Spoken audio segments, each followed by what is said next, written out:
کتونکو نو ښار دې ټایم کې ټوله تیاره دی او د تېرو څو ورځو نه نن خو مسله دا ده چې هوا چلېدلې ده چې هوا چلېږي نو د بجلی بوتلو دی ته بانه جوړه شي. مونږ ګورو دلته دې ټایم کې پوره نو ښار هغې کې تورې تیارې دي، خلکو ته د اوبو تکلیف دی، په جوماتونو کې د اوبو مسلې دي او لا ته دا د کلي داسې دي چې هغې کې نیټورک هغه هم منقطع دی، د انټرنیټ بوسټرې هغه هم بند دي، خاموش دي، چاته خو د ټلیفون نیټورک هم بند دی او چاته بیا 3G او 4G هغه هم نشته، انټرنیټ نشته، رابطې هغه هم منقطع دي. وجه دا ده چې فالټ دی او فالټ پسې به دی ټوله شپه ګرځي. دا یو مسله جوړه ده چې هر کله داسې معمولي باران لا هوا هغه چلېږي نو زمونږ د دې وابډې حکام یو روش جوړ دی، بجلي بنده شي او بیا خوښه ده که د شپې ټوله شپه نی او که بیا ساره پورې نی او ګنټه کې راشي. نو دا اوس پوره نو ښار موسم لږ ښه څه شو، هوا وچلېده چې د هغې بل طرف ته زحمت تکلیف هغه خلکو را د وابډې د بجلی تارونو نه بجلي لاړه. دې سره زه وایم چې زمونږ په علاقه کې په بو طرف ته زمونږ وزیر ګړی کې 1300 ورځو نه لوډ شیډینګ دورانیه هغه قریب د 18 ګنټې 16 ګنټې دې ته رسېدلې ده. د شپې خلق مزدورکار خلق دي، هغه د ورځې مزدوریانې وکړي او د شپې بیا ځان ته پکې وخي. نو مسله دا جوړه ده چې د شپې کومه دورانیه د لوډ شیډینګ ده نو هغه دوی داسې جوړه کړې ده چې 2 ګنټې بجلي نی او ګنټې لی راولي نو هغه ګنټه کې پکې ټریپینګ وشي نو ټوله شپه دا مزدورکاره سړی غریب ویښ ناست دي او پوکي وایي او پکې وایي. زه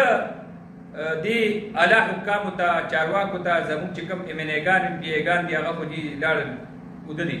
خو چې کوم دا زموږ دې ټایم کې د وزیر اعظم کوارډینیټر دی اختیار ولی خان، نو هغې ته دا درخواست کومه چې هغه علاقې چې هغې باندې لاسنس نشته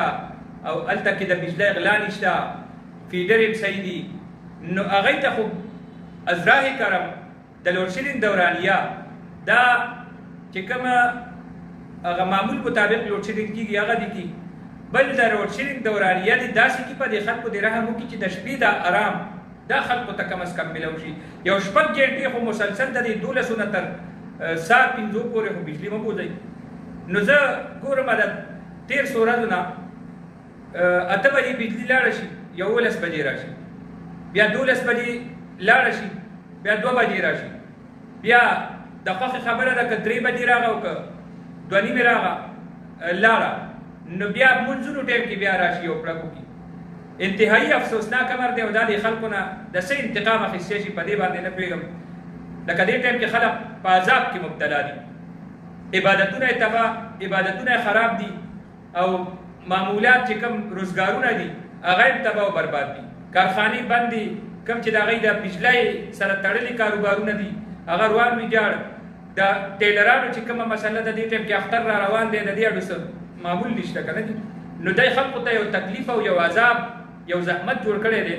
زه غواړم دا چې دې حوالې سره څه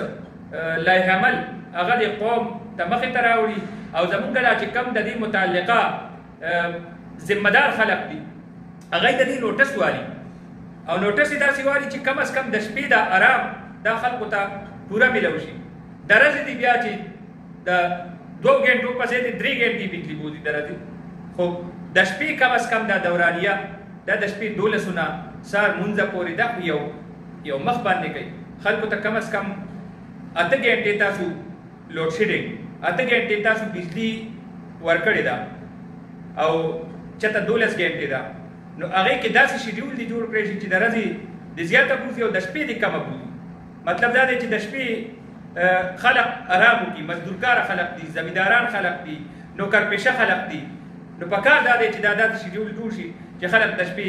آرام هغه کم از کم مکمل وکړي. دې ټایم کې ډېر لوی تکلیف او زحمت جوړ دی. ډپټي کمشنر نو ښار نه جی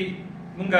درخواست کوو، ریکویسټ ورته کوو چې ډپټي کمشنر صاحب دا یقیني جوړ کړي چې کم از کم یو خو لوډ شیډینګ شیډیول مطابق دی وشي او بل دا شیډیول دی داسې کم از کم جوړ شي چې هغه د خلکو هغه آرام د شپې زیاته دی ورته د شپې راولي او د ورځې دی بیا زیاته بوځي. نو دا یو مسله